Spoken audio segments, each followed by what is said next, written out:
அனைவருக்கும் வணக்கம். கானம் பொங்கும் ஞானம் தியானம் ஜென்ம புனிதம் ஒரு முறை செவி படவளமும் காணலாம் அது வேத வடிவம் லோக கடிதம். எனக்கு இன்னொரு பேர் இருக்கு.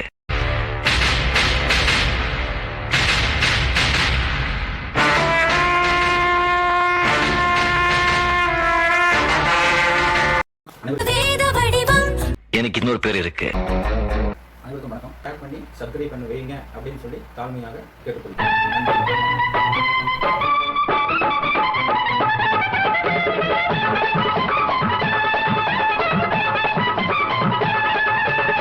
கண்ணை நம்பாதே, உன்னை ஏமாற்றும் நீ காணும் தோற்றம் உண்மை இல்லாதது.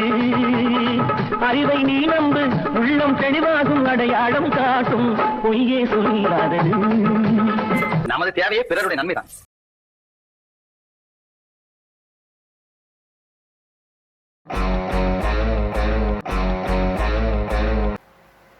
அனைவருக்கும் வணக்கம். இந்த GSTR 9C 9 annual letter 9C reconciliation statement ஆகியவை பற்றி எங்களுடைய பாகம் 3வது வீடியோவை வெளியிடுகிறோம். இந்த பாகத்தில் RCM பற்றி, RCM ரிவர்ஸ் சார்ஜ் மெக்கானிசம் மற்றும் அவுட்வேர்டு சப்ளை, கடைசியாக கொஸ்டின் அண்ட் ஆன்சர் செஷன் இருக்கிறது. ஸோ இது பார்த்து நீங்கள் பயனடையுங்கள். மற்றவர்களுக்கும் LVR ஞானம் சேனல் சப்ஸ்கிரைப் பண்ணுங்கள், ஷேர் பண்ணுங்கள், மற்றவர்களுக்கும் சப்ஸ்கிரைப் பண்ண வலியுறுத்துங்கள். நன்றி, வணக்கம். பரவாயில்ல. RCMனா என்ன? RCM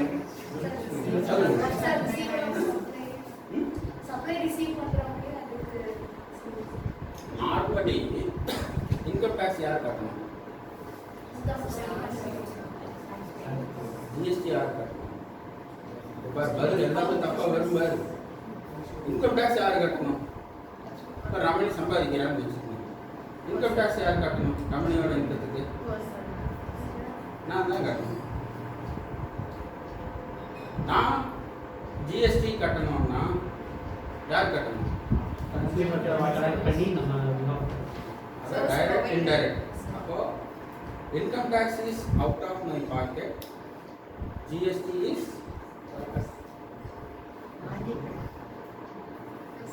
அவ்வளோதானே. இது எதாவது புரிஞ்சிச்சா உங்களுக்கு? இனிமேல் டெஃபினிஷன் வேண்டாமே. ஸோ அப்போ என்ன அர்த்தம்? இன்கம் டேக்ஸ் இஸ் GST இல்லை, இன்டைரக்ட் டேக்ஸ் இஸ் சிம்பிளா புரிஞ்சிச்சா? Normally which is collected from the யார்கிட்ட கலெக்டட்? கலெக்ஷன் யார்கிட்ட இருந்து பண்ணணும்? யார் பண்ணணும்? இப்போ ஆடிட் ஃபீஸ் இருக்கு, கலெக்டர்ல விஷயம் சொல். ஆடிட் ஃபீஸ் இருக்கு, நம்ம கிளைண்ட் மேலே ரைஸ் பண்ணணும். நமக்கு எல்லாம் தெரிஞ்ச காமன் எக்ஸாம்பிள். யார்கிட்ட இருந்து நம்ம கலெக்ட் பண்ணணும்? கிளைண்ட் கிட்ட இருந்து கலெக்ட் பண்ணி ஆடிட்டரை கலெக்ட் பண்ணி ஆடிட்டர் கவர்மெண்ட்டு கட்டணும். ஸோ இதை நான் என்ன பண்ணுறேன்னா கூட்ஸ் கான்செப்டில் எக்ஸ்பிளைன் பண்ணால் புரியாது. சர்வீஸ் கான்செப்ட் பண்ணுறேன். யார் இந்த service provider? Auditor. Service provider வச்சுக்கோங்க. சரி, service provider SP, auditor is service provider. யார் service receiver? Client. So service provider என்ன பண்ணுறாரு? Service provider collect the money from service receiver, pay to the government. Correct தானே? Normal way. Correct தானே? Service provider collect the amount from service receiver, pay to the government. இது normal charge. Reverse charge னா என்ன? So இப்போ இதுல event 3 இருக்கு. Service provider, service point number 1, service provider collect the indirect tax from GST வேண்டாம், collect the indirect tax from service receiver. Event number 1, service provider pay to the government collected. ரெண்டு event இருக்கா? First என்ன step? Service provider receiver இருந்து collect பண்ணணும், service provider pay to the government. 2 event இருக்கா இல்லையா? இது வந்து ஃபர்ஸ்ட் சார்ஜ். ரிவர்ஸ் சார்ஜ் என்னவா இருக்கும்?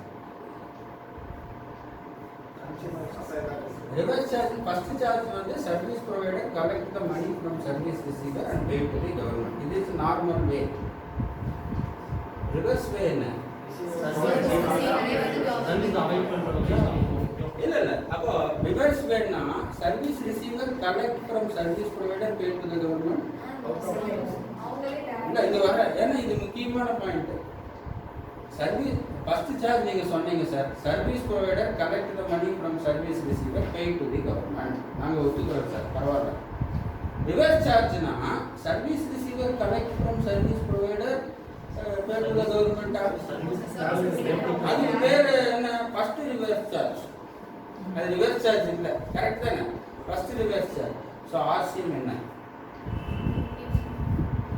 அப்போ service receiver or goods receiver அவரே அவரோட பாக்கெட்ல இருந்து கட்டிட்டு இன்புட் கிரெடிட் எடுத்துக்கிறார். கரெக்ட் தானே? ரைட்டா? இப்போ இதை கொஞ்சம் ட்விஸ்ட் பண்ணுவோமா? ஆடிட் ஃபீஸ் நம்ம பண்ணிட்டோம். ஆடிட் ஃபீஸ்னா நம்ம கிளைண்ட் கிட்ட இருந்து கலெக்ட் பண்ணி பண்றோம். ஸோ ரிவர்ஸ் சார்ஜ் மீன்ஸ் நம்ம பாக்கெட்ல இருந்து நம்ம கட்டிட்டு இன்புட் கிரெடிட் எடுக்கிறோம். புரிஞ்சுதா டிஃபரன்ஸ்? ரிவர்ஸ் சார்ஜ் இது நான் சொல்றதை ஈஸியாக உங்களுக்கு. ஸோ ரிவர்ஸ் சார்ஜ் வந்து அப்போ இது நீங்க ரிவர்ஸ் சார்ஜ்னு ரொம்ப அழகா சொல்லிட்டீங்க. இதுல என்னென்ன இருக்குன்னா செக்ஷன் 9(3) அண்ட் செக்ஷன் 9(4). இந்த ரெண்டு செக்ஷனையும் படிங்க. 9(3) அண்ட் 9(4) ரிவர்ஸ் சார்ஜ்.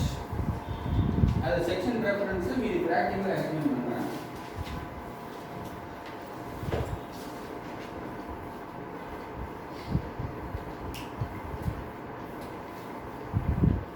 நோட்டிஃபிகேஷன் வந்து 13/2017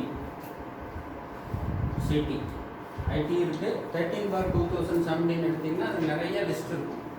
அப்போ சரி சார் ரிவர்ஸ் சார்ஜ்ல எங்களுக்கு புரிஞ்சு போச்சு. இப்போ ஆர்சிஎம்னா என்னன்னு புரிஞ்சு வச்சுருக்கு, அதுல எந்த சந்தேகம் இல்லை. இப்போ 9(3), 9(4) சொல்லிட்டேன், 13/2017 சொல்லிட்டேன். இதெல்லாம் வந்து அகாடமிக்ல நீங்க பார்த்துக்கணும். இப்போ ப்ராக்டிக்கலா இந்த கான்செப்டை நம்ம எப்படி ஜிஎஸ்டி ஆடிட்ல அப்ளை பண்ணுவோம்? 9(9)C டேபிள் எல்லாம் போகவே கிடையாது. ப்ராக்டிக்கலா எப்படி பண்ணுவோம்? P&L எடுக்கணும். கரெக்ட் தானே? P&L எடுத்துட்டு ட்ரேடிங் அக்கௌண்ட்ல ஓப்பனிங் ஸ்டாக் பர்ச்சேஸ் அதுல முக்கியமா ஒண்ணு என்ன இருக்கும்? ஃப்ரைட் இருக்குமா இல்லையா? எல்லா கம்பெனிக்கும் ட்ரேட் பண்ற எல்லா கம்பெனிக்கும் மேனுஃபேக்சர் எல்லா கம்பெனிக்கும் இருக்கக்கூடிய item freight. Freight is subject to reverse charge. Reverse சார்ஜ்னா ஃப்ரைட் நம்ம பே பண்ணா நம்ம கட்டணுமா ஆப்போசிட்டா கட்டணுமா? ஃப்ரைட்ங்கிறத விட கூட்ஸ் டிரான்ஸ்போர்ட் ஏஜென்சி. ஃப்ரைட் இல்லை, goods transport agency. Goods transport ஏஜென்சின்னா அவர் வந்து வண்டி வச்சிருக்கணும், அவர் கன்சைன்மெண்ட் நோட் கொடுத்துருக்கணும். அப்பதான் நீ ஆட்டோ பிடிச்சிட்டு போனீங்கன்னா அது ஃப்ரைட்டா? அவர் ஃப்ரைட்டில் தான் போடுவார். ஆட்டோ கொடுக்குற காசு கூட ஃப்ரைட்டில் தான் போடுவாங்க. அது சப்ஜெக்ட் டு ஆர்சிஎம்மா இல்லை? இங்கே சைக்கிளில் போனால் கூட டெலிவரி சார்ஜஸ்ன்னு போடுவாங்க. அது ஃப்ரைட்டா? Right in the context of accounting principle, not on the basis of GST principle. புரிஞ்சது இல்லையா? ஃபர்ஸ்ட் டிஃபரன்ஸ் பார்த்துக்கங்க. அப்போ கூட்ஸ் டிரான்ஸ்போர்ட் ஏஜென்சினா கன்சைன்மெண்ட் லோன் ரைஸ் பண்ணியிருக்கணும், அந்த வெஹிக்கிளை யூஸ் பண்ணியிருக்கணும். ஸோ அப்போ first item freight. P&L indirect எக்ஸ்பென்சஸில் டைரக்ட் எக்ஸ்பென்சஸில் குரூப் பார்த்து ஃப்ரைட். கரெக்ட் தானே? ஃப்ரைட் எடுத்து நீங்கள் என்ன பண்ணணும்னா டோட்டல் ஃப்ரைட் எவ்வளோ அமௌண்ட்டு லெஸ் இதுல ஃபர்ஸ்ட் சார்ஜ்ல ஆப்போசிட் யார் பே பண்ணிருக்கலாம் இல்ல? டிரான்ஸ்போர்ட் கம்பெனி பே பண்ணிருக்கலாம் இல்ல? ஏன்னா ஃப்ரைட் இஸ் ஃபர்ஸ்ட் சார்ஜ்ல பே பண்ணா ரிவர்ஸ் சார்ஜ் பே பண்ண வேண்டாம். அது வந்து எப்படின்னா அவர் அடி வாங்கினா இவர் அடி வாங்க வேண்டாம். அது மட்டும் ஒண்ணு. ஃபர்ஸ்ட் சார்ஜ்ல அவங்க பே பண்ணிட்டாங்க, ரிவர்ஸ் சார்ஜ்ல இவங்க பே பண்ண வேண்டிய அவசியம் இல்லை.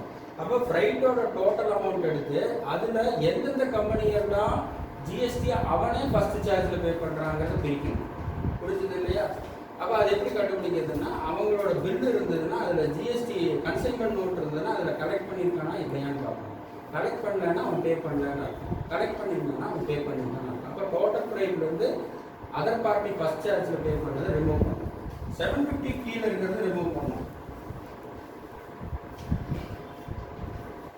ரைட்டா? அடுத்தது என்னென்ன ரிமூவ் பண்ணணும்? Loading charges, unloading charges, auto கொடுத்தது, இதெல்லாம் ஏதோ காருக்கு மோட்டர் எடுத்து போனது, இதெல்லாம் வருமா? ஏன் it is treated as freight, it is not treated as goods transport. ஆனால் நம்ம கிட்ட இருக்கிற 99% அக்கௌண்ட்ஸில் எல்லாமே வந்து ஃப்ரைட்டில் போட்டு வச்சுருப்பாங்க. அவர் மூட்டை தூக்கி மேலே போட்டால் கூட லோடிங் அண்ட் அன்லோடிங் கூட ஃப்ரைட்டு தான். புரிஞ்சுது இல்லையா? ஸோ அப்போ வந்து டோட்டல் ஃப்ரைட்லேருந்து ஃபஸ்ட் சார்ஜ் ரிமூவ் பண்ணோம், 750 கீழே இருக்கிற ரிமூவ் பண்ணோம். கூட்ஸ் டிரான்ஸ்போர்ட் ஏஜென்சிங்கிறது மீட் ஆகிறது, உதாரணத்துக்கு ஆட்டோ சொன்னேன், அந்த மாதிரி இருக்கிறதெல்லாம் ரிமூவ் பண்ணி பேலன்ஸுக்கு மட்டும் ரிவர்ஸ் சார்ஜ் பண்ணோம். பாயிண்ட் நம்பர் 1 புரிஞ்சுதா? அடுத்த எக்ஸ்பென்சஸ் என்ன? லீகலாக அட்வொகேட் வருமா? லீகல் ஃப்ரீக்வெண்ட்டாக வர்றது legal. Professional charges ledger folio டேலியில் போனீங்கன்னா லீகல் எக்ஸ்பென்சஸ் ஏதாவது இருக்கான்னு பாருங்க. அட்வொகேட்டு கொடுத்துருக்கு, அட்வொகேட் இருந்தால் ரிவர்ஸ் சார்ஜ் கட்டணும். புரிஞ்சுது இல்லையா? அட்வொகேட் எப்படி சார் முடியும்? கீழே நரேஷனல் அட்வொகேட் ஃபீஸ்னு போட்டுருவாங்க, ஏதோ ஒன்று போட்டுருவாங்க. நரேஷனல் ஃபீஸ் தான் செக் பண்ணணும். இல்லை அவரோட பேரில் பிஏன்னு போதும். ராமசாமியில் ராமசாமி ஆடிட்டர், ராமசாமி அட்வொகேட்னு நமக்கு தெரியாது.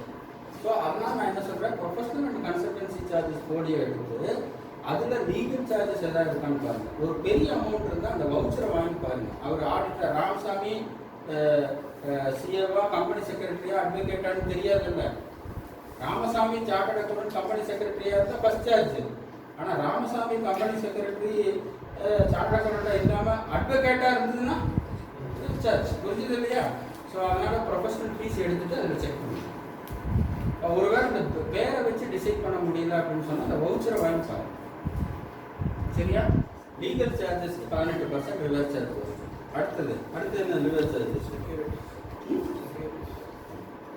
Security charges. Security charges always subject to reverse charge. Corporate மட்டும் ஃபர்ஸ்ட் சார்ஜ். இந்தியன் லா பிரகாரம் கன்ஃபியூஸ் பண்ணுறது யாருமே இல்லை. கார்பரேட்டாக இருந்தால் ஃபர்ஸ்ட் சார்ஜ், அதற்கு இந்த கார்பரேட்டாக இருந்தால் ரிவர்ஸ் சார்ஜ். ஸோ அப்போ நம்ம செக்யூரிட்டி சார்ஜஸ் அனலைஸ் பண்ணும்போது எப்படி கண்டுபிடிக்க முடியும்?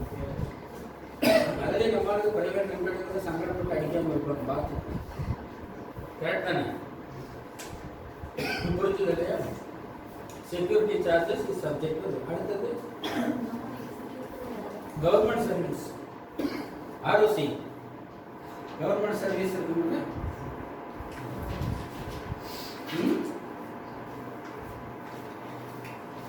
வேற என்ன ரிவர்ஸ் சார்ஜ் வரும்? முக்கியமான ஒன்று இருக்கு.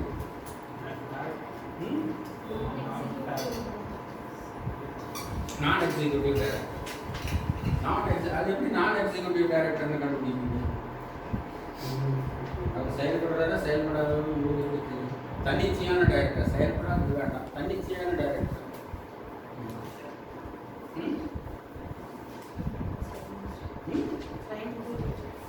தன்னிச்சையான டைரக்டர் ஆர்ஓசி ரெக்கார்டுன்னு பார்க்கணும். ஆர்ஓசியில் ஃபார்ம் 32 இருந்தது, இப்போ ஏதோ ஒரு ஃபார்ம் இருக்கும். அதில் வந்து ஒரு டிக்ளரேஷன் கொடுத்துருப்பாங்க, ஒரு ஹோல் டைம் டைரக்டராக நான் எக்ஸிக்யூட்டிவ் டைரக்டர். அதை பேஸ் பண்ணி இல்லைன்னா இன்னொரு வழி இருக்குது. 192 பிடிச்சிருந்தா அவர் வந்து salary TDS is normal employee. 194 ஜேல பிடிச்சிருக்குன்னா it's teachers professional service independent. ஒன்று எனக்கு ரிவர்ஸ் சார்ஜை கட்டல இல்லை, டிடிஎஸும் முடிக்க போச்சு. சரிதானே? ஸோ அப்போ 194 ஜேல டிடிஎஸ் பிடிச்சிருந்தா ரிவர்ஸ் சார்ஜ் வரும். 192 சேலரியாக பிடிச்சிருந்தா ரிவர்ஸ் சார்ஜ் வராது. இண்டிபெண்டன்ட் சேலரி வேற. அடுத்தது இம்போர்ட் ஆஃப் சர்வீஸ். அதிகமாக இல்லை, ஃபாரின் பேமெண்ட் ஏதாவது இருந்தால் 15CA 15CB எப்படி கொடுக்கணுமோ அதே மாதிரி ஜிஎஸ்டி செக் பண்ணணும். இப்போ நமக்கு இருக்கிற கில்பர்கும் மற்றதெல்லாம் நம்ம occupied only for direct tax மட்டும்தான். ஆனால் நம்ம பொதுவாக கன்சல்ட் பண்ணால் ஒவ்வொரு 15CB கொடுக்குறப்பவும் கரஸ்பாண்டிங்காக ஆர்சிஎம் வருதான்னு பார்க்கணும். புரிஞ்சுது இல்லையா? ஸோ ஆனால் இதில் வந்து நம்ம பார்க்குற கேஸ் எல்லாமே நம்ம இன்கம் டேக்ஸ் மட்டும்தான் டீல் பண்ணுவோம். அப்போ இம்போர்ட் ஆஃப் சர்வீஸுக்கும் ஆர்சிஎம் நிறைய இருக்குது. இதில் வந்து security charges, legal charges, right, இதில் பெரும்பாலும் எது விட்டுருப்பாங்க. கவர்மெண்ட் சர்வீஸ் கூட இருக்குது. ஆர்ஓசி ஃபீஸ் பே பண்ணால் அதுக்கு ரிவர்ஸ் சார்ஜ். ஆனால் இதில் பெரும்பாலும் எது வரும்னா ஃப்ரைட் வரும். எல்லாத்துக்குமே வித்தியாசம் இல்லாமல் ஃப்ரைட் இருக்குது. லீகல் சார்ஜஸ் இருக்குமான்னு தெரியல. ஒரு பில் வந்து இப்போ 750 மேல இருக்கு. ஆனா அவங்க 2-3 இடத்துல வந்து அந்த கூட்ஸ் எடுத்துட்டு சேர்த்து ஒரே பில்லா வந்து ஒரு கன்சைன்மெண்ட் வேணும். அதாவது ஒரு அனுப்புறப்ப ஒரே கன்சைன்மெண்ட்டாக இருக்கணும். எத்தனை இடத்துல இருக்கணும் ஒரே கன்சைன்மெண்ட்டாக இருந்ததுன்னா 750 மேலே. அந்த பில் அப்போ 7 அட்டாச் இது வந்து லீகல் கொஸ்டின். சரி, அடுத்தது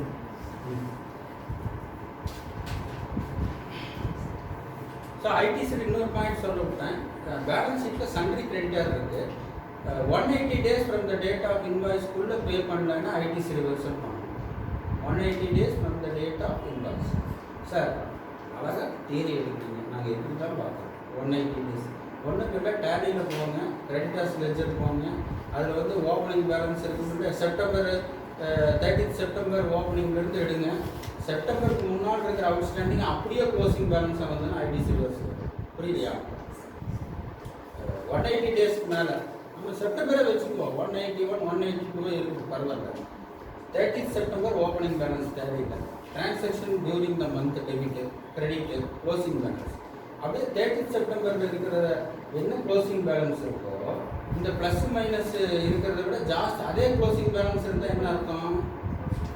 180க்கு மேலே இருந்தாங்க. பில் பை பில் ஆப்ஷன் பண்ணால் நீட்டாக போய் உள்ளே போய் பார்த்தா தெரியும். நாளைக்கு பில் பை பில் ஆப்ஷன் பண்ணியிருக்க மாட்டாங்க.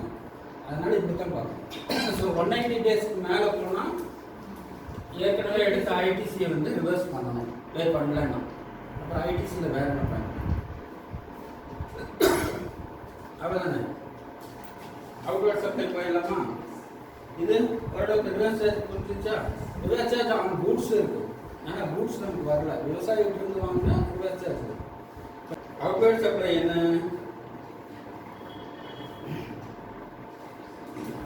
அவுட்வர்ட் சப்ளை நயனுக்கு தகுந்த மாதிரி வேணும்னா அவுட்வர்ட் சப்ளையில் இது நான் வந்து எஜுகேஷனலாக போகிறத விட நம்ம ஜிஎஸ்டிஆர் 990க்கு எப்படி வேணுங்கிறது மட்டும் நான் சொல்கிறேன். அதில் டைம் ஒரு 10 நிமிஷத்தில் இருக்குது, அது கூட நான் சொல்கிறேன்.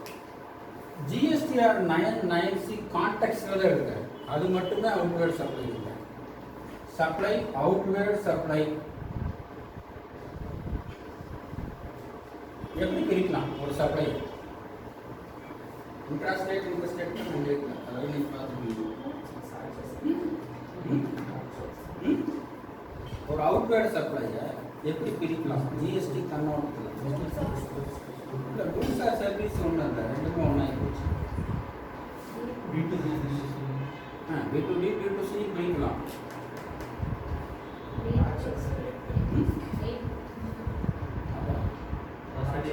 நீங்கள் சொல்லியிருக்கேன். சரி, நானே சொல்லியிருக்கேன். எனக்கு சொல்லியிருக்கேன். taxable supply, exempted supply. Correct? Taxable and exempted. The point of 9. Taxable supply என்னென்ன வரும்? நீ சொன்னீங்க B2B, B2C. என்ன சார் B2C, B2B? B2C என்ன?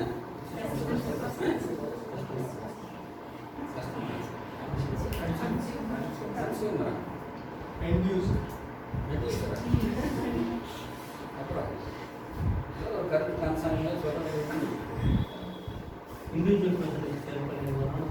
B2Cனா கரெக்டாக சொல்லணும்னா அவருக்கு ஜிஎஸ்டி நம்பர் இருக்கா இல்லையா நமக்கு தெரியல.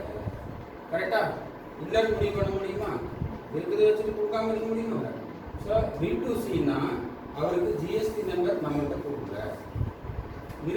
இருக்கா இல்லையான்னு நீங்கள் போகக்கூடாது, நம்ம கிட்ட கொடுக்கணும். சரியா?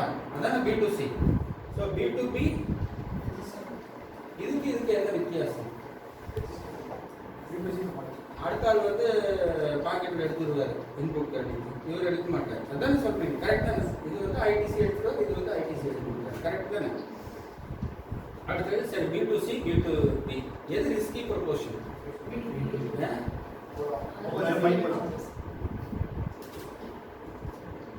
B2C முடிஞ்சிச்சா? அடுத்தது என்ன சொல்றீங்க? Export taxable supply या exempted supply?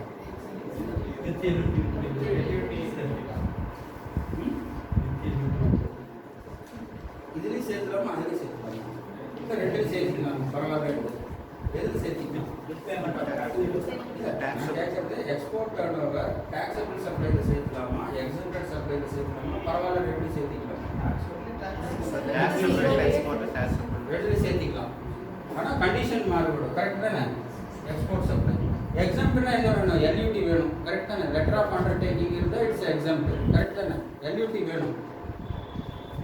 எல்யூடி இங்கே எல்யூடி இல்லைன்னா டாக்ஸபிள். ஸோ நம்ம ஆஃபீஸில் இருக்கிற எல்லாமே ஒன்றே மட்டும் எல்யூடி. யாரு? எல்லாமே எக்ஸாம்பிள் சப்ளை தான். கரெக்டாக நம்ம ஆஃபீஸில் இருக்குது. பட் நார்மலி டாக்ஸபிள் அண்ட் இருக்கிறோம். நம்ம ஆஃபீஸை பொறுத்தளவு எல்லாமே எக்ஸாம் சப்ளை எக்ஸப்ட் ப்ராட்பேண்ட். அது என்ன சார்? எல்யூடி லெட்டர் ஆஃப் அண்டர்டேக்கிங்னு ஒன்று கொடுத்துட்டோம்னா அதில் நம்ம டேக்ஸ் ஃப்ரீயாக பண்ணலாம். கான்ஸ்டியூஷன் ப்ரொவிஷன் வந்து tax can not be export. புரிஞ்சுது இல்லையா? இது ஒன்று. அப்புறம் வேற என்ன பிரிக்கலாம்?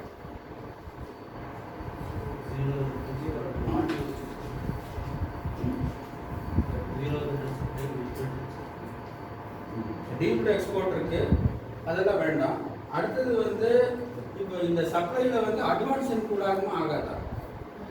டாக்ஸபிள் சப்ளைல எக்ஸம்ப்டட் சப்ளைல அட்வான்ஸ் டாக்ஸபிள் சப்ளைல எப்போ இன்க்ளூட் ஆகும்? சர்வீஸா இருந்தா இன்க்ளூட் ஆகுமா? அது ஒரு மிஸ்டேக் இருக்கு. சர்வீஸ் டாக்ஸபிளா இருந்தா கரெக்டா?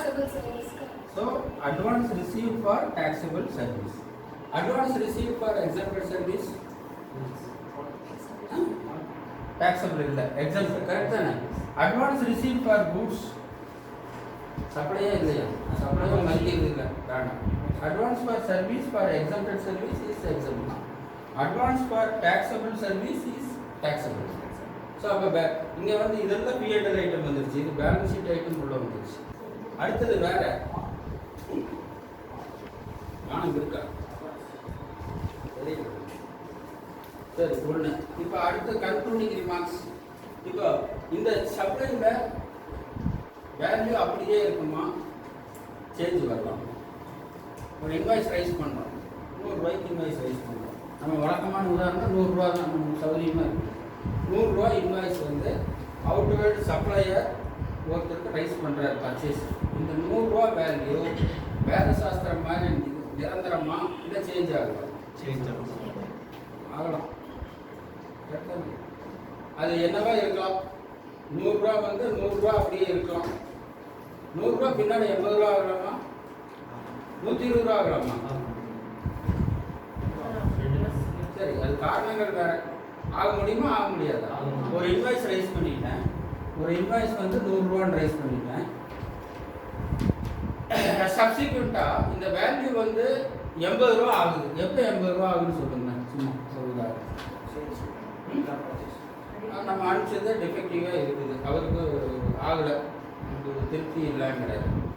இந்த வேற ரேட் பர்ச்சேஸ் ஆர்டர் வந்து பேசியிருப்பாங்க, இன்வாய்ஸ் ஒன்று. கரெக்டாக வேல்யூ குறையிறதுக்கு வாய்ப்பு இருக்கா இல்லையா? ஒத்துக்கிறீங்களா இல்லையா? அது ரீசன் என்னமோ இருக்கட்டும், வேல்யூ குறையிறதுக்கு வாய்ப்பு இருக்கா இல்லையா? அவ்வளோதான், ரீசன் என்னமோ இருக்கட்டும். நீங்கள் அனுப்பிச்சதே சரியில்லை, இன்னும் வேல்யூவே இல்லாமல் போகிறதுக்கு வாய்ப்பு இருக்கா? நீங்கள் வந்ததே சேரல, முடிஞ்சு போச்சு 3. கரெக்ட் தானே? சரி, நம்ம இந்த கேஸ் எடுத்துக்குவோம். 80 ரூபா இருக்கிறப்போ இந்த 20 ரூபா எப்படி அட்ஜஸ்ட் பண்ணுறது? ஏற்கனவே 100 போட்டாச்சு உண்டியலில். இப்போ உண்டியலில் போட்டதை 80 ரூபா நமக்கு வேணும்.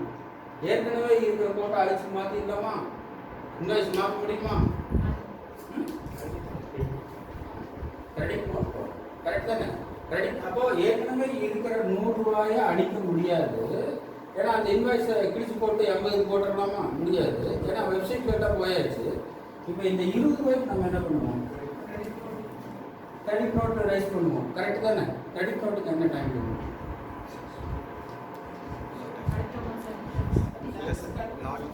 100 ரூபா 20, 21 ஒரு இன்வாய்ஸ் கண்டுபிடிச்சிருக்கிறோம். அதில் 20 ரூபா தப்புன்னு கண்டுபிடிச்சிட்டோம். அந்த தப்பை ரெக்டிஃபை பண்ணுறதுக்கு, தப்பை திருத்திக்கிறதுக்கு நாள் இருக்குன்னு சொல்லிட்டு 10 வருஷங்களுக்கு திருத்த முடியுமா? அது எப்போ திருத்தத்துக்கு ஒரு நாள் வேணும். கிரெடிட் நோட் செக்ஷன் 34 நோட் பண்ணிக்கோங்க, படிச்சுக்கோங்க, பொறுமையா கான்டெக்ட் மட்டும் சொல்கிறேன். Section 34 credit notes. அதில் என்னன்னு கேட்டால் செப்டம்பர் கூட ரிவைஸ் பண்ணுவோம். செப்டம்பர் கூடன்னா அக்டோபர் அடுத்த வருஷம். ஐ மீன் ஐடிசிக்கு இதுக்கு சேம் டேட். ஸோ அப்போ ஒரு சேலில் வந்து வேல்யூ நம்ம மாற்றுறோம், 20-21 மாற்றுறோம்னு இருக்கிறோம்னா எப்போ மாற்றிக்கலாம்? ஜிஎஸ்டி பிரகாரம். நீ எப்போ வேணால் அக்கௌண்ட்ஸ் பிரகாரம் மாற்றிக்கலாம். ஆனால் ஜிஎஸ்டி டர்ன் ஓவரில் எப்போ கழிக்க விடுவான்? இந்த 20 ரூபாய் வந்து இந்த 2 வருஷம் கழிச்சு கூட நீ கிரெடிட் நோட் போடலாம், அது வேற, அது அக்கௌண்ட்ஸுக்கு. ஜிஎஸ்டி பொறுத்தளவு எப்போ கிரெடிட் நோட் போட்டால் இந்த 100 ரூபாயிலேருந்து கழிக்க விடுவான்? செப்டம்பருக்குள்ள கிரெடிட் நோட் கழிக்க விடுவான். சரி, இப்போ இதை விட்டாவ ஒரு சீன் 100 ரூபா, 120 ரூபா. நம்ம அனுப்பிச்ச கூட்ஸில் அவர் ரொம்ப மனமகிழ்ந்து 20 ரூபா கொடுக்குறேன்ட்டார். நம்ம ஆடிட் ஃபீஸ் 10,000 கேட்டோம், அவர் நம்ம சர்வீஸில் ரொம்ப பெருமைப்பட்டு 15,000 கொடுக்குறேன்ட்டார். கொடுக்கணும்னு ஆகிட்டார். என்ன பண்ணுறோம்? அதுக்கு என்ன காலம்? ஏன் செக்ஷன் எல்லாம் பேச வேண்டாம். ஏன் அது சொல்லுங்க. ஓ, அப்போ கவர்மெண்ட்டுக்கு இந்த ஓரம் கூடாது, கரெக்ட் தானே? இவருக்கு டேக்ஸ், கவர்மெண்ட்டுக்கு எக்ஸ்ட்ரா டேக்ஸ் போகணும்னா நீ என்ன வேணா திருத்திக்கலாம். கவர்மெண்ட்டுக்கு டேக்ஸ் குறையுதுன்னா ஒரு குறிப்பிட்ட காலத்துக்குள்ள நீ திருத்தணும். கரெக்ட் தானே? கரெக்டா இல்லையா? இந்த டிஸ்கிரிமினேஷனே இல்லையா? புரியுதா இந்த இடத்துல? அப்போ நீங்கள் 34 செக்ஷன் வேண்டாம். இப்போ என்ன யோசிக்கிறீங்க? ஒரு வேல்யூ இருக்குது, அந்த வேல்யூ கம்மி பண்ணுறோமா ஜாஸ்தி பண்ணுறோமா அப்படிங்கிறத யோசிக்கிறத விட, அப்போ இதுலேருந்து புரிஞ்சிக்க வேண்டியது credit note time limit is the debit note. ஒவ்வொரு கொஸ்டின் ஆன்சர் செஷன் ஸ்டார்ட்ஸ். ஒவ்வொருத்தரையும் நான் கேள்வி கேட்பேன். வரிசையை கேட்டுட்டுமா? எல்லாத்தையும் பார்வை வச்சுட்டு தான் கேட்டுறேன். கொஞ்சம் கஷ்டமான கொஸ்டின் இருக்குதான் வச்சு செஞ்சிடாதீங்க சார் அப்படின்னா. சரி, வேற கொஸ்டின் பாரு. ஏமா அப் டு 2 crore பண்ணணுமா வேண்டாமா? சொல்லுங்க. வேண்டாம், பண்ண வேண்டாம். என்ன 9 9 ரெண்டுமே பண்ண. அப்புறம் 2 crore to 5 crore 2 crore to 5 crore கரெக்டா? நான் கேட்குற கேள்வி.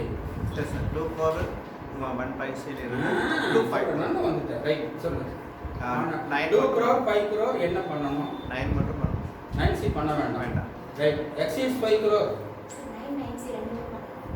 9C ரெண்டுமே பண்ணணும். புரிஞ்சிச்சு? ஆச்சா, இது 9C புரிஞ்சுது. அக்ரிகேட் டர்ன் ஓவர் கால்குலேட் பண்ணுறதுக்கு இன்கம் டேக்ஸ் டர்ன் 2 ஸ்டேட்ல இருந்தால் 2 ஸ்டேட் டர்ன் ஓவர் எடுக்கணுமா, இல்லை அந்த ஸ்டேட்ல இருக்கிறது எடுக்கணுமா? அதனால எல்லாமே சேர்ந்து பேட் நம்பர் கூட இருக்கிறதுல எடுக்கணும். அது என்ன ஸ்டேட் ஆனாலும் சரி. கரெக்ட் தானே? அடுத்த question, input credit. Input credit எந்த கால அளவு கூட 20-21 எடுக்கணும். அக்டோபர் 20ன்னு சொல்லணும். இல்லை ரொம்ப குஷியாக இருக்கும், நவம்பர் 20ன்னு சொல்லிக்கலாம். சரியா? அடுத்தது 2A இருக்கிறத எடுக்கணுமா, 2B இருக்கிறத எடுக்கணுமா? ரொம்ப தெளிவாக இருக்கீங்க. பிளாக் கிரெடிட்ல என்ன வரும்? 17.5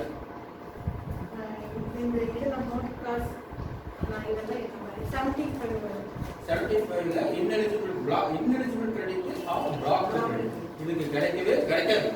மோட்டர் கார் வாங்கினா கிடைக்குமா? கிடைக்குது. ஆனால் மோட்டர் கார் எங்கே கிடைக்குன்னா மோட்டர் கார் விற்கிறவங்க கிடைக்கும், நமக்கு கிடைக்காது. சரி, அடுத்தது நான் ஏன் கேள்வி ஐடிசி கிரெடிட்ல. சரி, இப்போ 2A 2B இருக்கு. 2A 2B 100 ரூபா இருக்கு, புக்கில் 80 ரூபா இருக்குது. 20 ரூபா என்ன என்ட்ரி போடுவோம்? 100 ரூபா இருக்கு. 100 ரூபா ஐடி ரேட் எலிஜிபிள் கிரெடிட், நம்ம புக்கில் 80 ரூபா இருக்கு. 20 ரூபா என்ன பண்ணுவேன்? அது ஜேனல் போடுவேன்னு தெரியும்.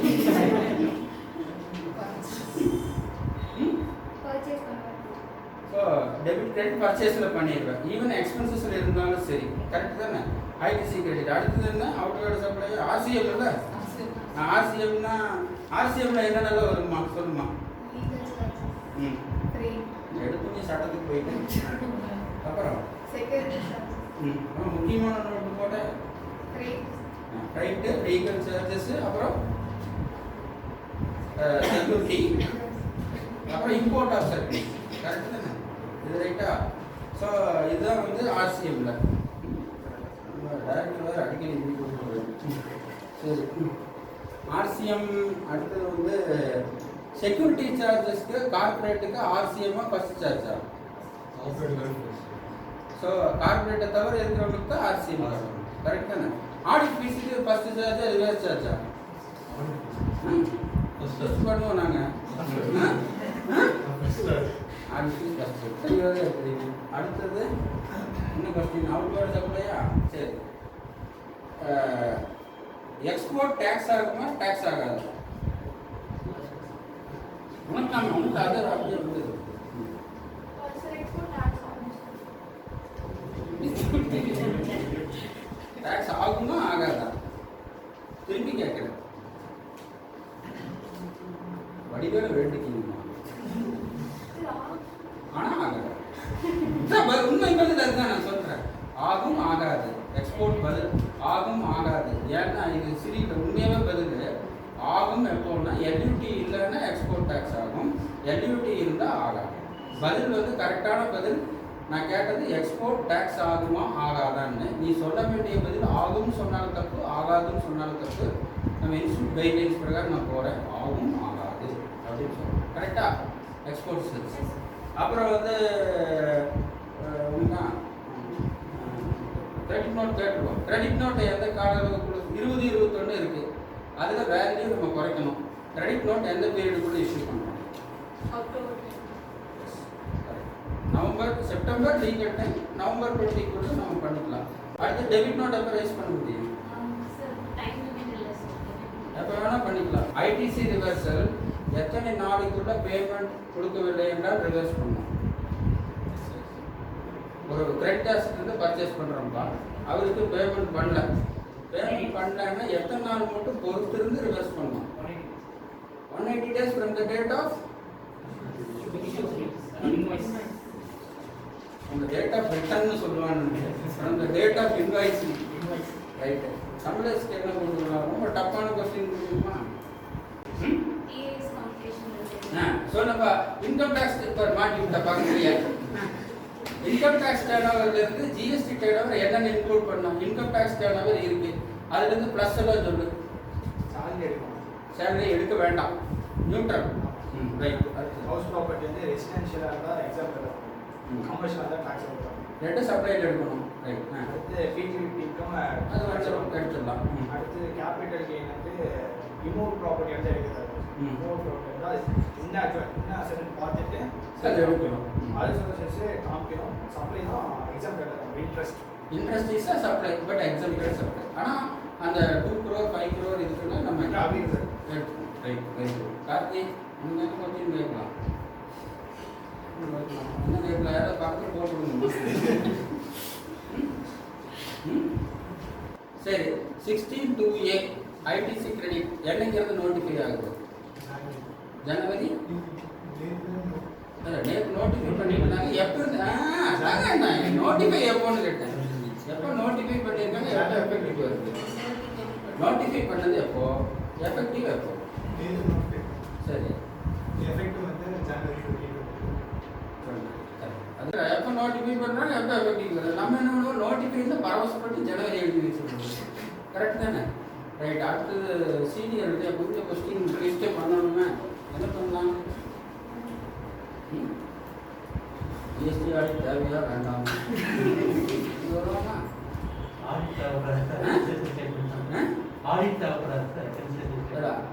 இன்னொன்று சுலபமான கொஸ்டினை கேட்டுடலாமே. சரி, ஒன்று பண்ணலாம். Sale of land and building GST டேர்னோவரில் இன்க்ளூட் பண்ணணுமா வேண்டாம்? ஏன் பண்ணுறாங்க? ஸ்டாம்ப் ஆக்டாக வருதுங்கிறது நான் சொன்னது. இன்னொரு பாயிண்ட்,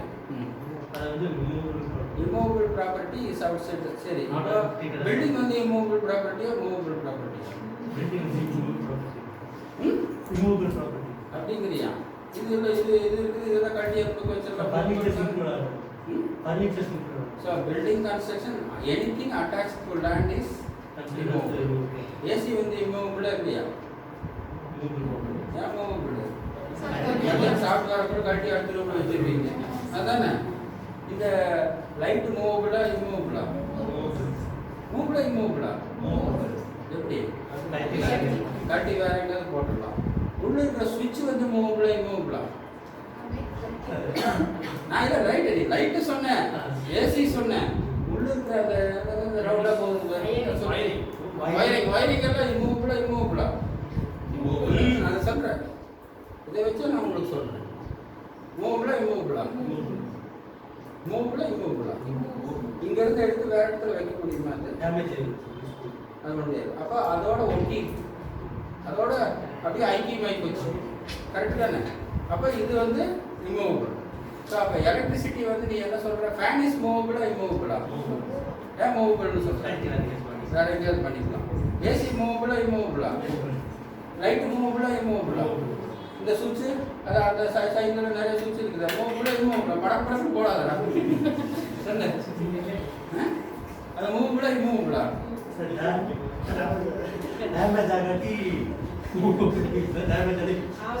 அப்போ ஒரு எலக்ட்ரிசிட்டின்னு எடுத்தா எலக்ட்ரிசிட்டிங்கிற பேருனாலே ஒன்று மூவபிள் இம்மூவபிள் ஆகுமா? இல்லை அதோட லேண்டோட அட்டாச்மெண்ட்டை வச்சு சொல்லணுமா?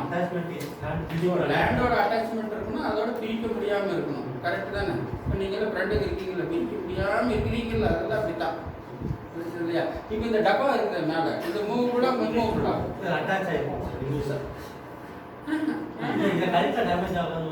இல்லை கரெக்ட் கல்ட்னா டேமேஜ் ஆகாது. ரீயூசபிளாக இருக்குமா? வேற இடத்துல ஃபிட் பண்ணாமல் இல்லை. புரிஞ்சுது இல்லையா? ஸோ அப்போ இல்லை அதாவது முடியும் வேற இடத்துல யூஸ் பண்ணணும். அதுதான் இம்மூவபிள் நீ கேள்வி யாரும் கேட்கக்கூடாது நம்மகிட்ட. கரெக்ட் தானே? ரைட் தானே? அடுத்தது அது உனக்கா நல்ல கொஸ்டின் பண்ணணும். என்ன பண்ணுறது? சரி, ஐடிசி எத்தனை வகைப்படும் சொல்லப்போம்?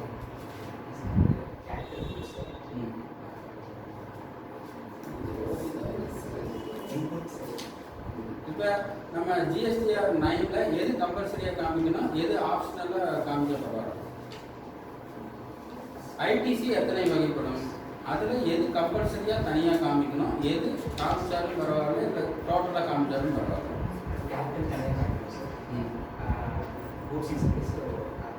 இன்னொரு கேட்டகரி இருக்குது, input service. Goods, capital goods, input service. இப்போ இன்புட் அண்ட் சர்வீஸ் நீ டோட்டலாக காமிக்கணும், கேபிட்டல் கூட்ஸ் வந்து தனியாக காமிக்கணும். புரிஞ்சது இல்லையா? அடுத்து உனக்கு என்ன கேள்வி? எல்லாரும் சேர்ந்து கடைசியில் ஆடிட் தேவையான என்ன கேட்டாங்க? என்ன கேள்வி? இப்படி வச்சுக்கலாம், இதில் வச்சுக்கலாம். சிஜிஎஸ்டி எஸ்ஜிஎஸ்டி செட்டப் பண்ண முடியுமா? ஒரு எஸ்ஜிஎஸ்டி லைப்ரரி இருக்குது, அதில் சிஜிஎஸ்டி லைப்ரரி எடுத்து சிஜிஎஸ்டி லைப்ரரி செட்டப் பண்ண முடியுமா? முடியாது. ஆக்சுவலாக சிஜிஎஸ்டி எஸ்ஜிஎஸ்டி செட்டப் பண்ண முடியாது. ஆக்சுவலாக ஐஜிஎஸ்டியோட சிஜிஎஸ்டி பண்ண முடியும், ஐஜிஎஸ்டியோட எஸ்ஜிஎஸ்டி பண்ண முடியும். சிஜிஎஸ்டி எஸ்ஜிஎஸ்டி சேராது என்றைக்குமே, அது எடுக்க முடியாது. சரி, ஓரளவுக்கு எல்லாரும் ஒரு 2 மணி நேரத்தில்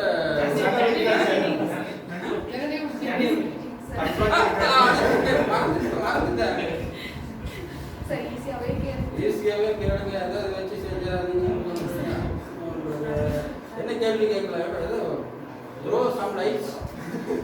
நான் எக்ஸிக்யூட்டிவ் டைரக்டர். அது எப்படி கண்டுபிடிக்கிறது? நான் எக்ஸிக்யூட்டிவ் டைரக்டர். ஆர்ஓசி ரெக்கார்டில் என்ன பண்ணுறது? ஆர்ஓசி போய் கேட்டு வந்துருக்கு. ஆர்ஓசியோட ஃபார்ம் 32 பண்ணணும். அப்போ அது இன்னொரு பாயிண்ட் எப்படி இருக்கு? இண்டிபெண்டன்ட் டைரக்டரா இல்லையான்னு பண்றதுக்கு ஆர்ஓசி ரெக்கார்டு சொன்னேன். இன்னொரு பாயிண்ட் சொன்னேன் சார், டிடிஎஸ் 192ல இது பண்ணிருக்காங்க, 194 ஜேல முடிச்சிருக்காங்க. கரெக்ட் தானே? இதுதானே? ஸோ ஃபைனலாக 9 என்ன 9C என்ன எதையும் நீங்கள் சொல்லலை. 9C சொல்லலை. 9Cங்கிறது 9ங்கிறது ஏதாவது தப்பு விட்டு போனால் கடைசி ஆப்ஷன். நம்ம ஏதாவது கட்டிக்கிறதுனா கட்டிக்கலாம்.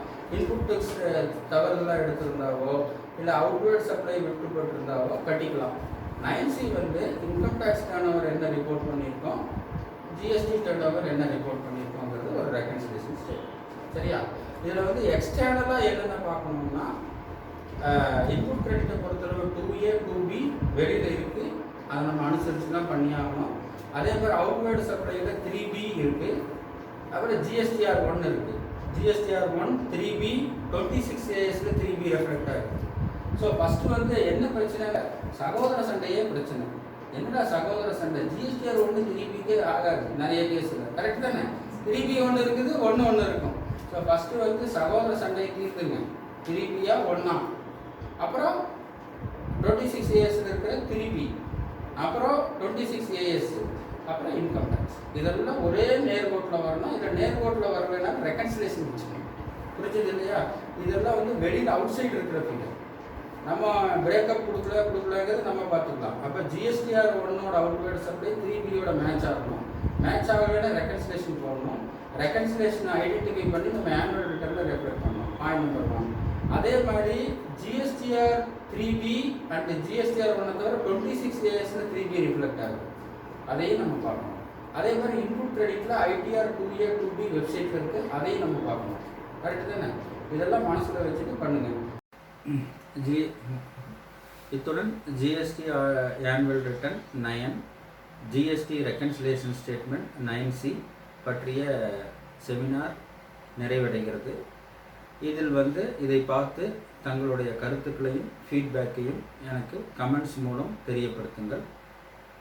தெரியப்படுத்திவிட்டு ஞானம் சேனலை சப்ஸ்கிரைப் செய்யுங்கள், மற்றவர்களுக்கும் ஷேர் செய்யுங்கள், சப்ஸ்கிரைப் செய்யுங்கள். நன்றி, வணக்கம். அடுத்த வீடியோவில் சந்திப்போம்.